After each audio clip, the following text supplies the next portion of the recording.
Of the University of North Carolina, James Moeser. He'll be talking about how American schools teach the Qur'an. A book on that religious text is recommended reading for incoming UNC freshmen and transfer students. This is live coverage from the National Press Club on C-SPAN. Duration of the news conference. Thirdly, there is a list of other speakers and events coming up at the club. I've passed some around, and there's some more out on the table, and if they're all gone, there's one on the board outside, and we hope you might want to come to some of those.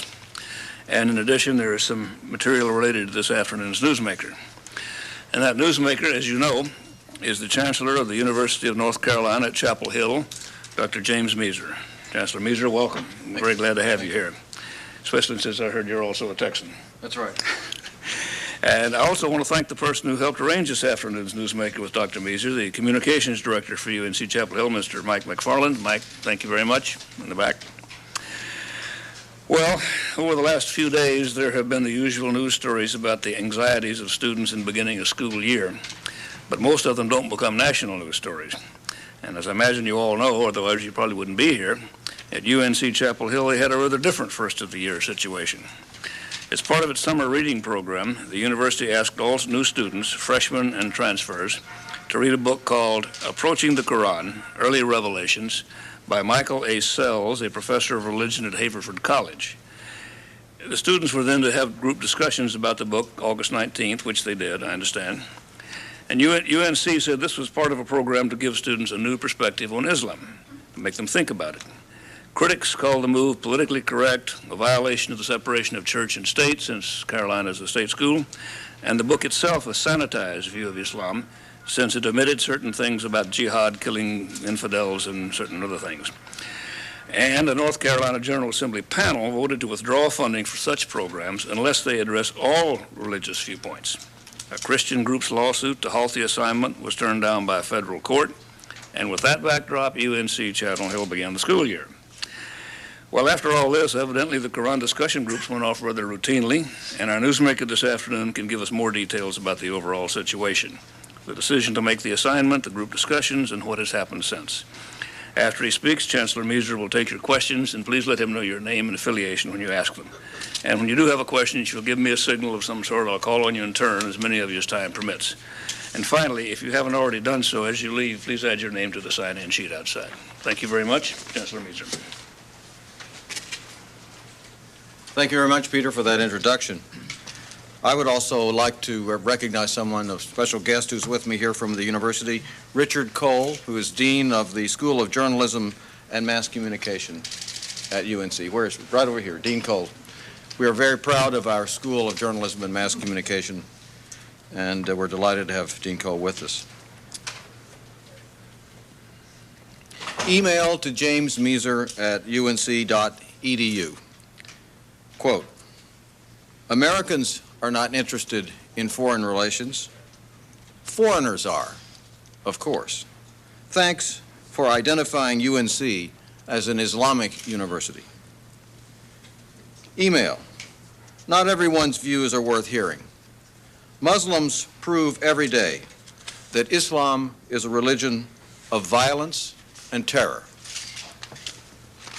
Email. Islam needs to be destroyed, not taught. Email. After reading this article from the Washington Post, I took you off of the list of colleges I'm considering. May you find a pack of anthrax and a pipe bomb in your mailbox. Thank you.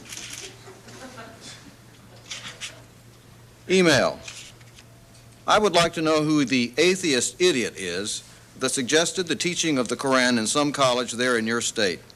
You might as well teach the full course of anti-Americanism. Email. Congratulations on choosing to become the Berkeley of the East Coast. I hope your enrollment plummets in the face of this idiotic decision. Email. I've thought for a long time that Islam could not exist in harmony with anyone, but I was wrong. It'll fit in just fine with the People's Republic of Chapel Hill.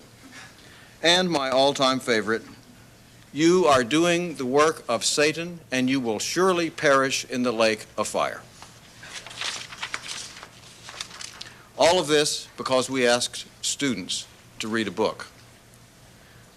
Some of you know this story, but for those of you who do not, let me quickly lay out the sequence of events in this controversy. For the past 4 years, as part of an effort to enrich the intellectual climate at Chapel Hill, we have asked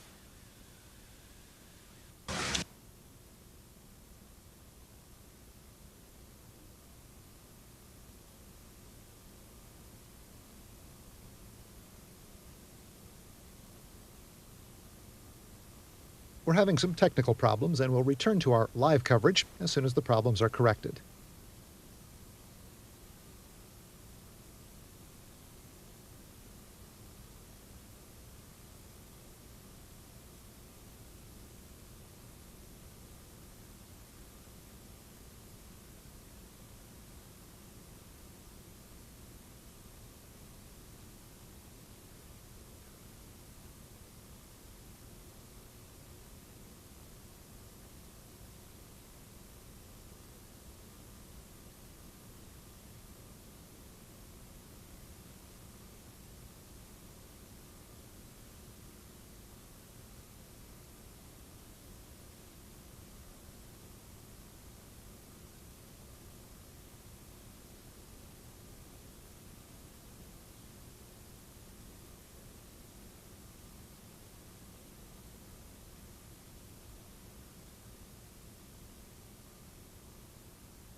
and largest religion departments in any American public university.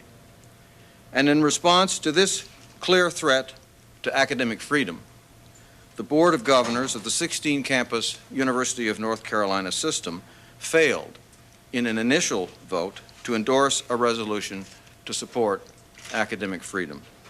Last week, the Board of Governors Committee on Planning, Policies, and Programs unanimously approved a new motion reaffirming academic freedom. Throughout it all, the letters, emails, and phone calls have poured in from across the country. Many, I'm pleased to tell you, were supportive, but many also had the flavor of those that I read earlier. Then, on August the 19th, after the Family Policy Network's legal efforts to shut us down failed, we went on with our discussion groups. We trusted our students' desire to read, to think, and to learn. And nothing terrible happened. If the intent of the program had been to convert students to Islam, it was a tragic failure. There were no known conversions. Carolina's religion remains basketball.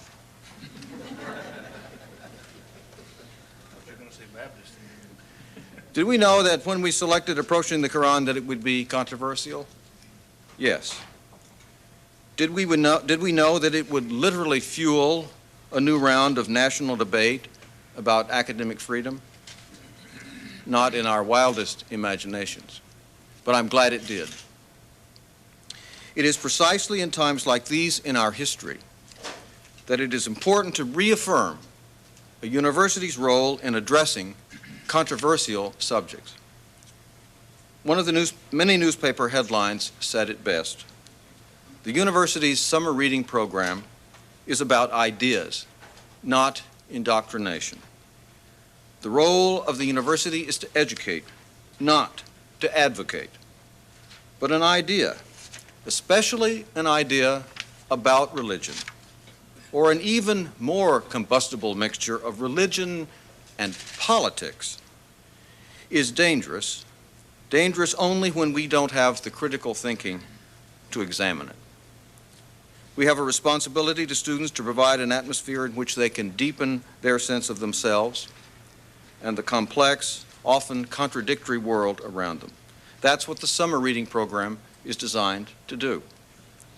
We want to create an intellectual climate in which students themselves can come to their own conclusions and turn information into insight.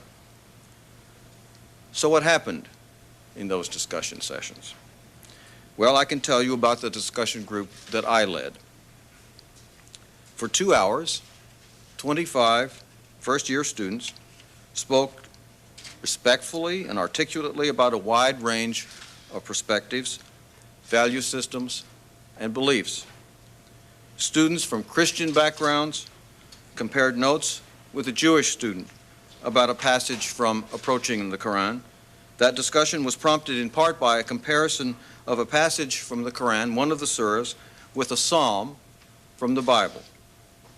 We agreed on the similarity of themes in both texts, such as one omniscient God, the ephemeral nature of life, and the concept of redemption.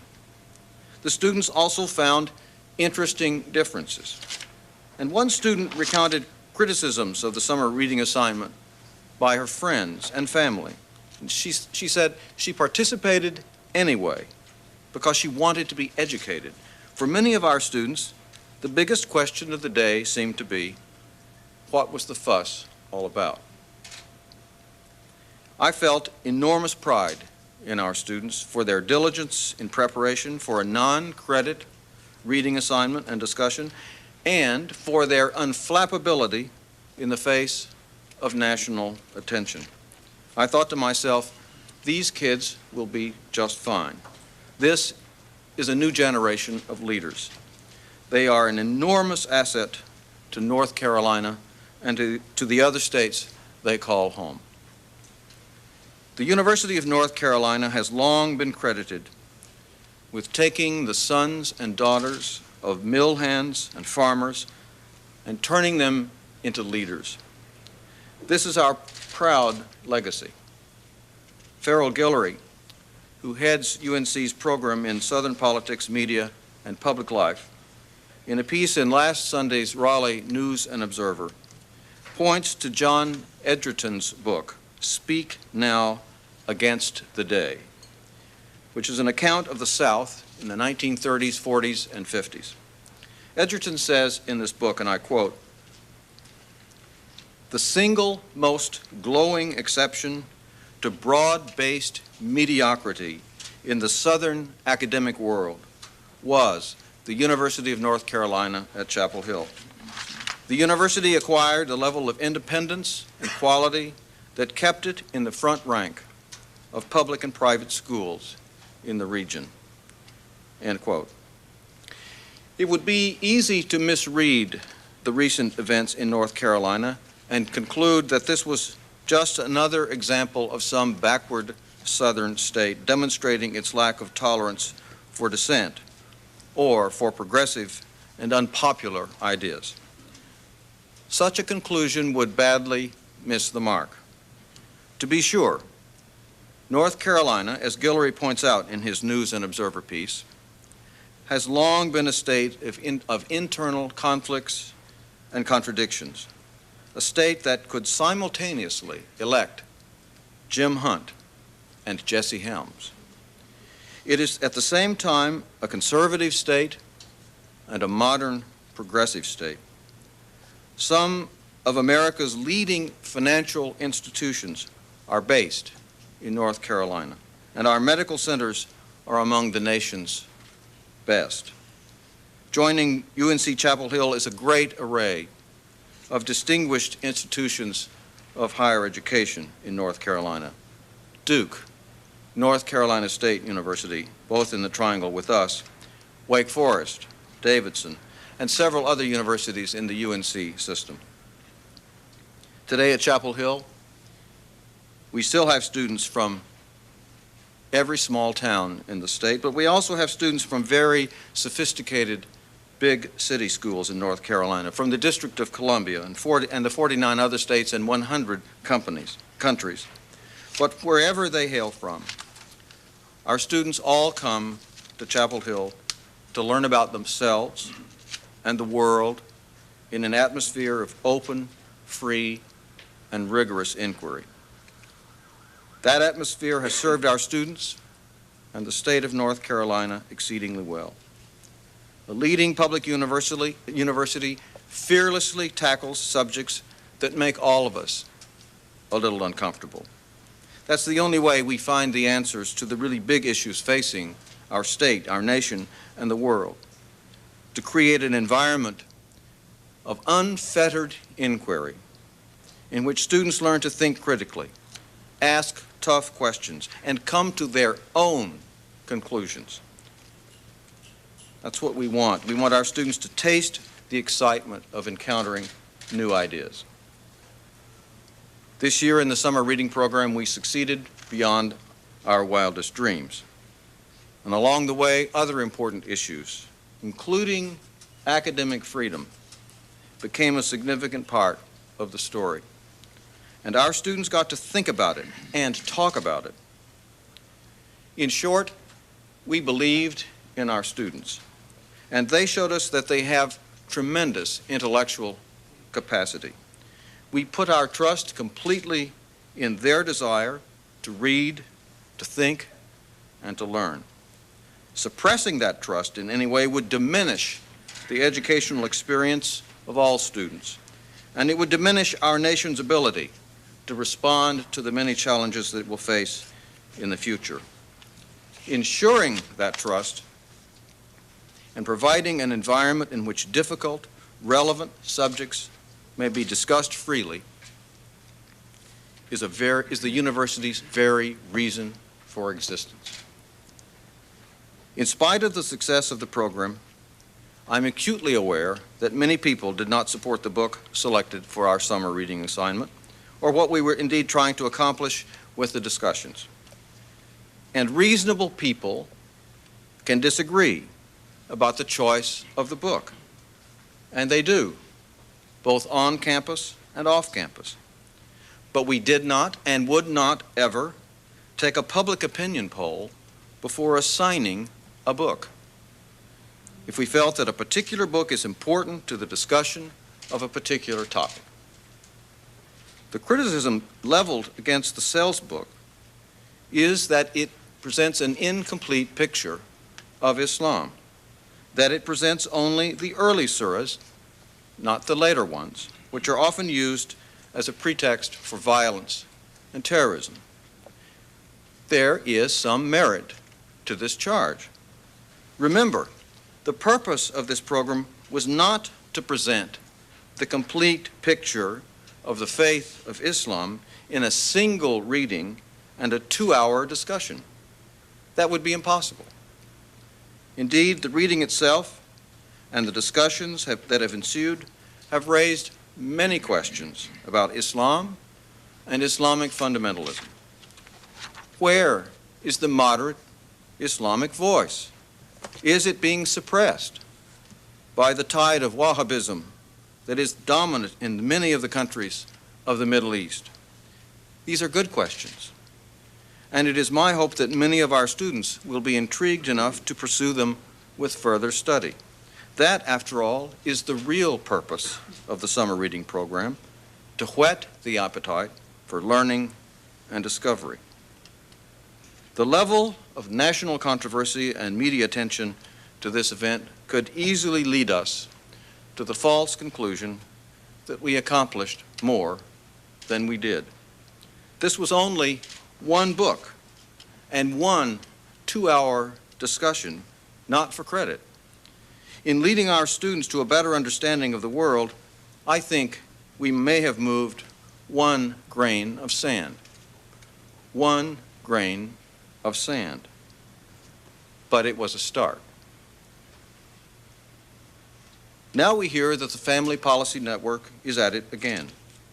Last week, the group attacked a reading assignment for new students at the University of Maryland, charging that in assigning the Laramie Project for Maryland students, the university is advocating a homosexual agenda. I wrote a note of support to President Dan Mote to extend my sympathy and best wishes. At least the FPN has good taste in universities. Throughout this controversy, a few of our critics have lumped UNC-Chapel Hill with the likes of Harvard and Berkeley. That is the kind of guilt by association that I can embrace. Thank you for the opportunity to tell our story here today. I'll be happy now to answer questions. Thank you, Chancellor Moeser. We're open for questions. Please give your name and affiliation. Askia. My name is Askia Muhammad. I'm with the Final Call newspaper and National Scene News Bureau. I would preface by saying one of your co-religionists in basketball, Duke University, was the home of one of the most esteemed scholars on Islam in the United States, Dr. C. Eric Lincoln. But my question to you, and I suppose there's no, rivalry necessarily between your campus and Duke over this issue per se, but my question is, what other controversial books have you discussed in your summer reading program, and what kind of responses have you gotten from the public aside from just this one topic?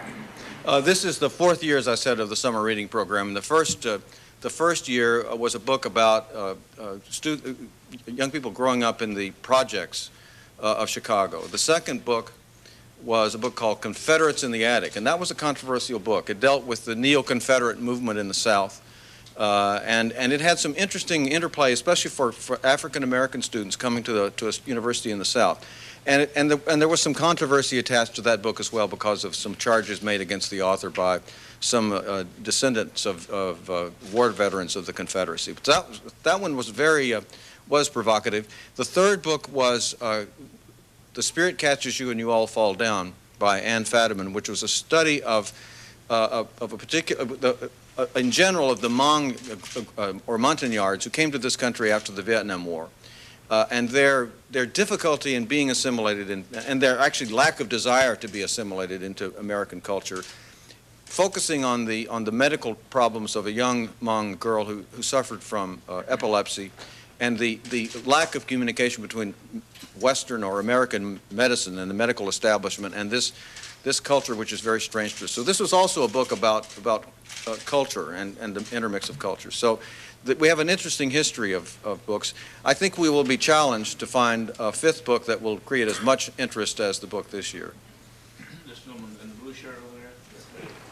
Dr. Moeser, the point of family Your policy... name and affiliation, please. Yes, Dr. Robert Dyke, Voice of America Radio.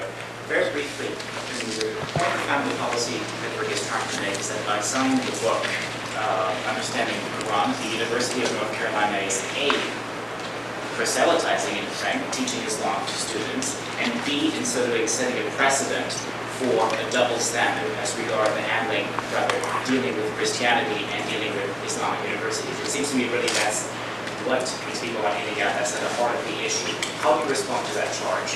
The courts have been very clear, in fact, the Freedom Forum as well, very clearly established principles for the teaching of religion in public schools and universities. It's well established in legal precedent that religion is a part of the canon of the study of the humanities, and it's an absolutely appropriate thing for us to study. What's not appropriate is for us to advocate a point of view, and we have not and would never do that. This lady right here. Connie with the Dartmouth Herald Sun. I was just wondering, in the discussions in general, and yours in particular, did a connection between Islam and the attacks of September 11th come up? And if so, how was it? There was definitely some discussion of September the 11th in my discussion group. I think our students were puzzled how you could get from certainly these texts to any acts of violence, because the texts that we were reading are pacific in nature. It's beautiful lyric poetry that's very much like the Old Testament Psalms or the Proverbs. And that's, of course, one of the criticisms of the book, that the book did not include any of the texts that deal with the later political developments of the Islamic State that are more as political as much as theological. Gentleman standing in the wall. Sir, a few minutes ago you said Wahhabism is dominant in many countries in the Middle East. Do you have statistics to support that? Because my information is that, with the exception of Saudi Arabia and Yemen, Wahhabism is non-existent in terms of numbers and influence. I can't counter your. You may be absolutely correct, and if you are, I would yield to you on that one. Heidi Belmar, Fox News Channel. trying to better understand specifically why the choice of this book, why not another religious text? I think the choice of the book, and I should clarify, the choice of the book was made by a committee of faculty, staff, and students, and ultimately came upon the recommendation of our senior scholar in Islamic Studies in the Department of Religious Studies. The committee struggled to find a book that would shed some light in the post 9/11 environment, and they began to look at books that would shed light, especially on Islam, for the context that would help set for students, and that was the whole rationale of the committee, I think, as they grappled to find the right book. This is one right here. Next. My name is Saeed Shai, also represent the Voice of America Special Service.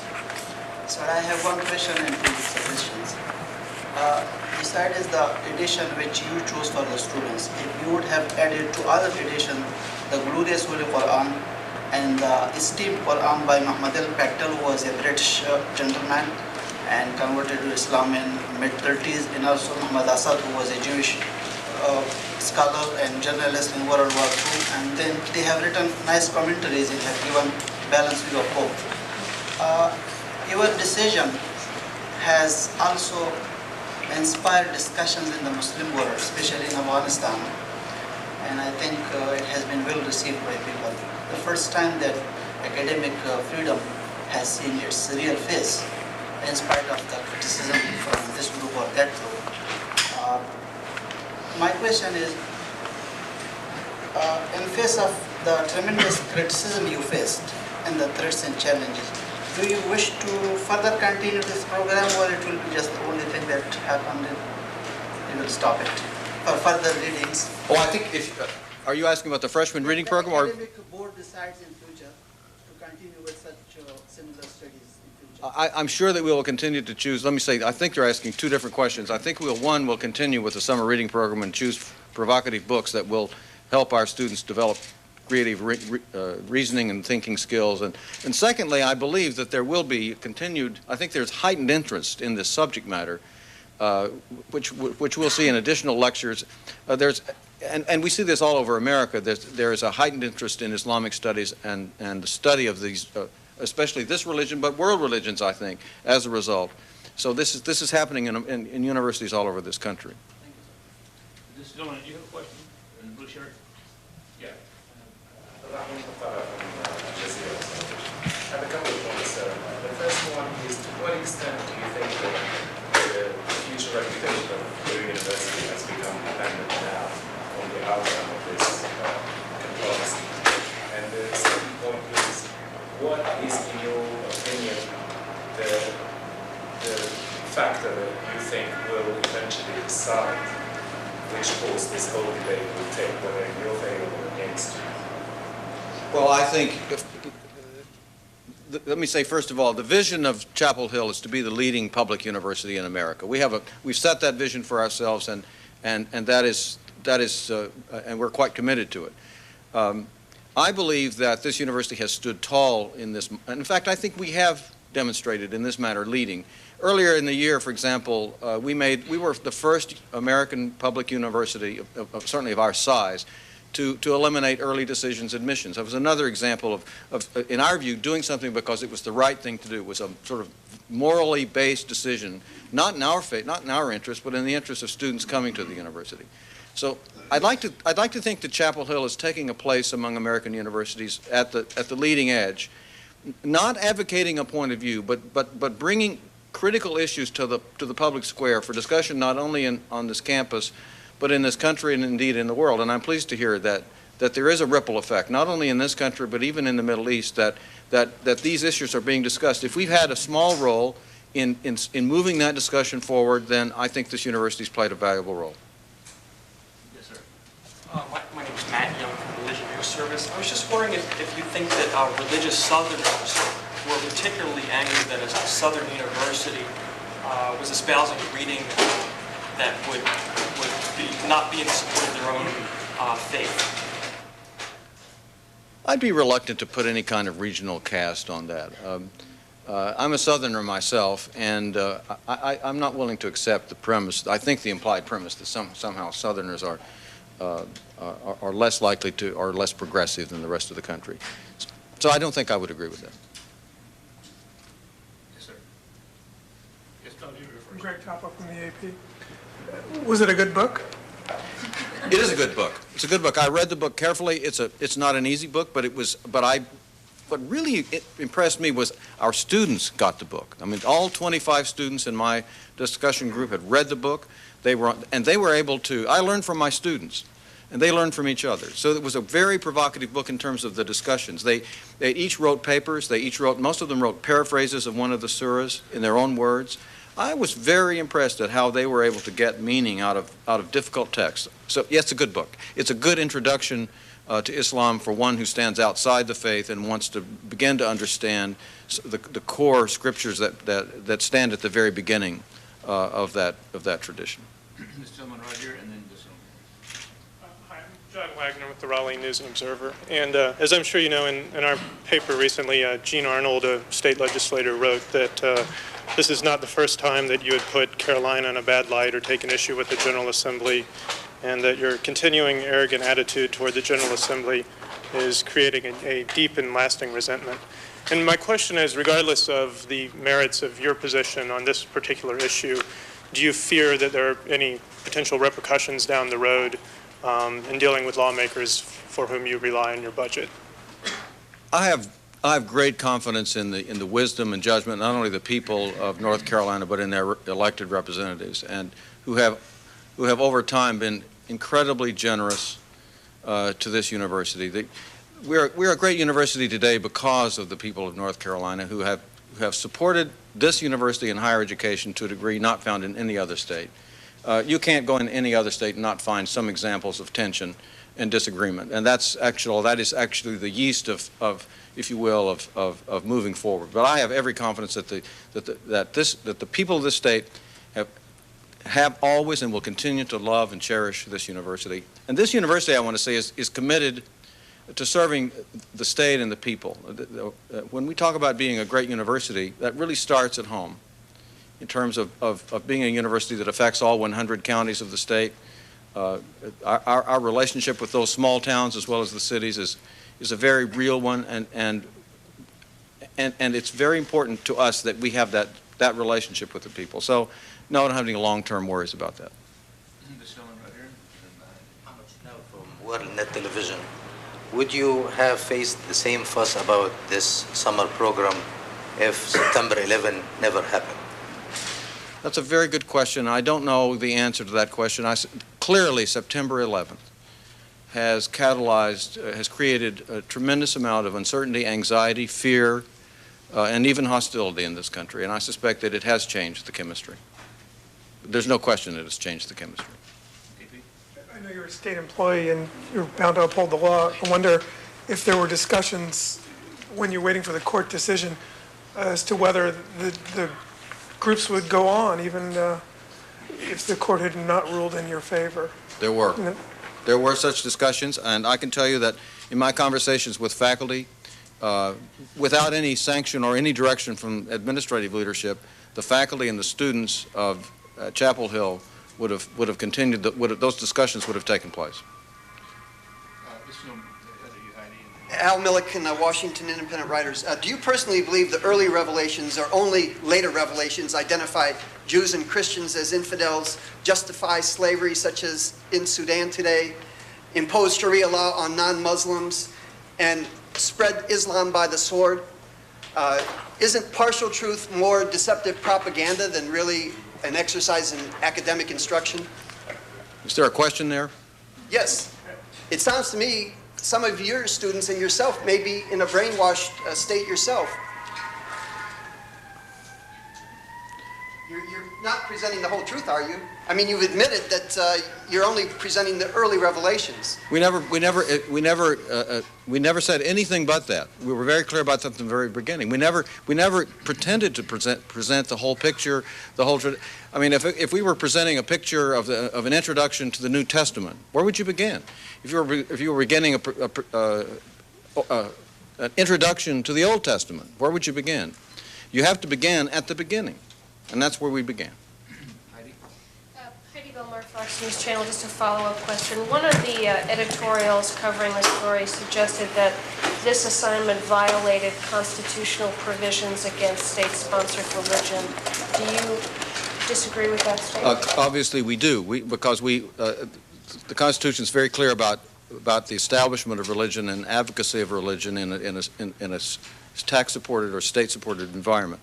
The courts, as I said, have been very, very clear about the propriety of teaching religion in public schools, including public universities. We've been offering courses in one of the largest departments of religious studies in Christianity, Buddhism, Hinduism, every major known religion is taught, but from the standpoint of objective detachment about not to advocate that religion.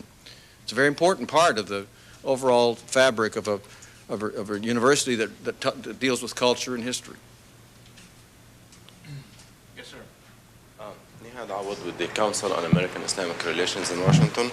First, I would like to say thank you for bringing knowledge to students, and we commend your efforts to help them understand one of the most important topics today, especially after September 11th, because Islam and Islamic religion are a point of interest to many people here and abroad.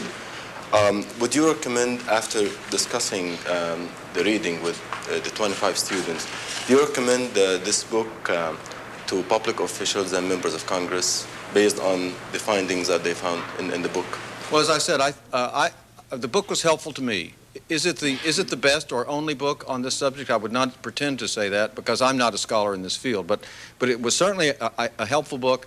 It was in the view of our senior professor of Islamic studies, Dr. Carl Ernst, who's used this book twice as a textbook in undergraduate courses. The best book to introduce persons who are unfamiliar with this faith and tradition. The best point of introduction, and I found it from my own perspective, yes, extremely useful and helpful. Can you talk a little bit about sort of what's next in this front for either for you or for the university? Is this given rise to any kind of campus-wide effort on these issues, or is your faculty got anything in mind? I'm tempted to give you a flip answer and say what's next for us is a football game on Saturday. But I think seriously, and in fact my hope is that there will be a deeper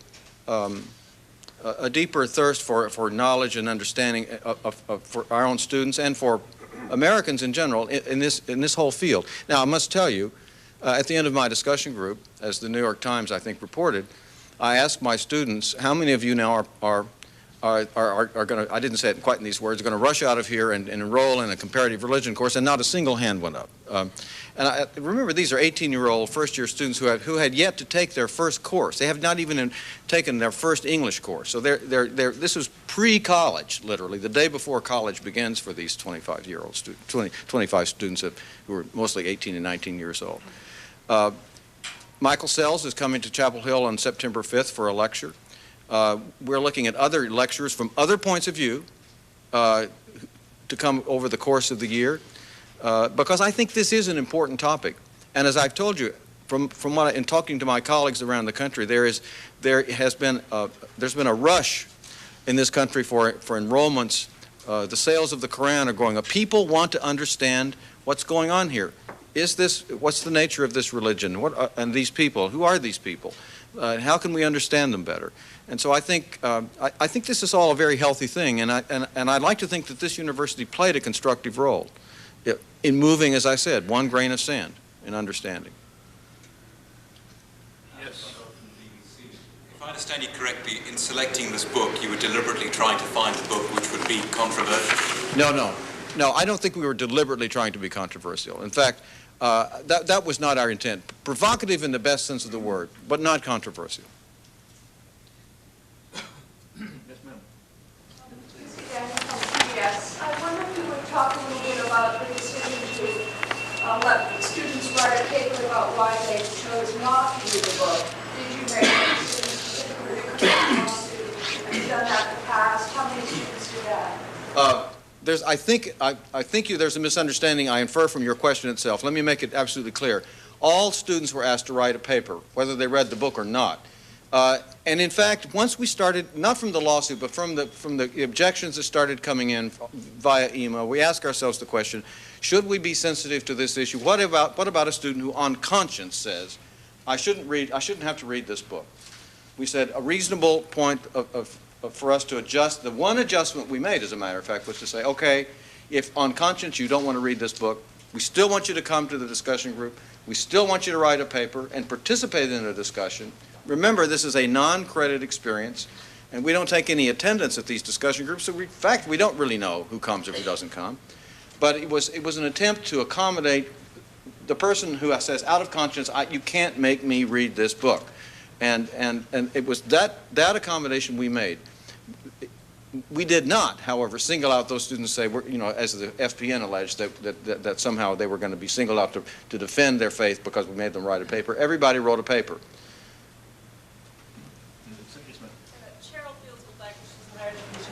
I'm curious to know, in your long career as a higher education administrator, how surprised were you by this reaction, first of all? And second of all, what have you personally learned about sort of the state of affairs in the country on the basis of this experience? Well, as I said, we were quite, we knew that there would be some degree of at least conversation about this, but I never imagined any controversy of this scale. To speak to the issue, were we intentionally, creating a controversy? Far from it. And I think it does raise some really interesting and serious questions about what's going on in our country. That I think we as Americans really should spend some time in self-reflection thinking about. What is behind our fear? Why would anyone be afraid of opening a book that would help us in understanding another culture or another point of view? And I would hope as well, one of the positive aspects that may come out of this is that we as a nation might avoid the kind of reactions that we felt and the actions that we took against Japanese Americans in 1941, for example, or in the communist witch hunts of the McCarthyist period. When we look back and we say, as a country, why did we do those things? Why didn't we think through that? Perhaps if we ask the right questions today, perhaps in the 21st century, we can avoid some of the mistakes that we made in those periods, recognizing that as a country, we obviously face a very dangerous and unknown entity that frightens us, that threatens our very sense of security, and that anxiety itself, I think, is what feeds this fear. Any more questions? Yeah, maybe you've been asked this before. Were there any students who withdrew as a result of having to complete this assignment? Were there students who withdrew from the university? Yeah, or didn't. I don't know of any students who withdrew from the university, although one newspaper article that I read, I think in Time magazine, alleged that 3 students did. But I'm not aware of any students who withdrew. There were a few students on campus. I've spoken with a very few students who objected to the proposal. But as I say, controversy is this kind of controversy is part of the fabric and the weave of Chapel Hill. My sense is that our students found it, certainly all 25 of the students in my discussion group, all 25 read the book. They didn't all like the book. Some of them thought it was a boring book. But they all did their paper. They all participated in the discussion, and I think they came away with some sense of knowing something that they didn't know before the process started. There was a question before about the legislature. Just to follow up on that, how do you think this will affect fundraising? You mean fundraising or sales? I'm sorry? You mean actual fundraising from alumni and that's hard to measure, but my sense is the alumni of Chapel Hill all over this country are incredibly proud that their university, a lot of our alumni remember the speaker ban of the 60s when the legislature passed a law that forbade any communist or any person that had ever taken the Fifth Amendment on the question, have you ever been a member of the Communist Party, from speaking on campus. And that was actually one of the great proud moments that our alumni point to when students rallied to support free speech at Carolina. This is a university that has a great history of free speech, and I think our alumni resonate with our being true to the historic character of the place. Now everything is over. At the moment, you in the academic board, do you feel personally vindicated by your decision that you made the right decision? We do. We do. The discussions themselves, in my view, vindicated the process because they were right on the mark. They were civil. They were dispassionate. They were insightful. Absolutely. And I think we did the right thing here. Yes, sir. Sojourner from Indonesia. I just wondering whether you expect other university will follow up your initiative. Whether other universities will follow. Certainly, we know, as I said, across America, there's increasing interest in study in this area. Islamicists are now very highly sought after on all faculties. We just recruited a new one at Chapel Hill this year. Whether another university will get into, I'm sure they would think twice about engaging in this kind of controversy. But I think we have done something important here, and if we had led, I suspect in other ways other universities will follow. But I would doubt that they would do it, exactly the same way that we did. Yes, sir. Al Millick, WIW again. Have you booked any of the alternative points of view yet to speak? Who are they, and would Franklin Graham be welcome? I tell you this: any point of view is welcome on our campus. I don't book speakers. I have a lot of responsibilities, but absolutely. I mean, the one thing that we stand for is all points of view are welcome. Any more questions? Yes, sir. You mentioned Berkeley before in your speech. If say, Berkeley or Yale had assigned the Quran as reading, do you think that there would have been such controversy over the reading? I just can't. I mean, that's a hypothetical question. I can't answer. I wouldn't have imagined it for us. Yes, sir. Brad Wright from CNN. Could you give us a little sampling of, anonymous if you prefer, of the correspondence you received from other college presidents about this particular subject? It's the correspondence I've received from my colleagues around the country has been incredibly supportive. From as close by as President Cohan at Duke University to colleagues all over the country. And I will be speaking to my colleagues at the American Association of Universities at Emory in October. I'll be speaking to the National Association of State Universities and land-grant colleges at a meeting in Chicago. But it has been universally, I'm 100% supportive. And I suspect also glad that I was dealing with this and they weren't. Is there any one line or anything you particularly remember about those correspondence that stood out? Well, I think the one was an email I received last week which said, "Thank you for," it's something to the effect, "Thank you for representing to this country the real purposes of an American public university, the character and integrity of a university and what it should stand for." That's been sort of this resonance about the willingness to tackle tough issues, but also the defense of academic freedom. My sense is that even if this were the wrong book, even if I totally disagreed with the faculty at Carolina about this book, I should have defended their right to choose this book as a matter of academic freedom. That was a little different than those emails you read first. Right, right. Yes, sir. Yes, ma'am.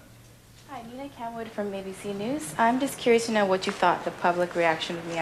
Did you expect that so many people would say so much about this issue? No, and I think, again, it points to the post-9/11 mood in this country. I think this would not have been an issue a year ago today.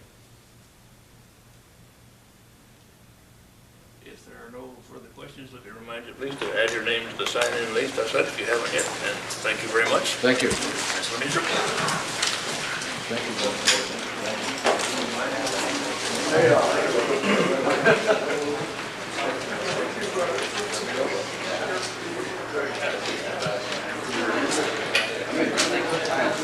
you.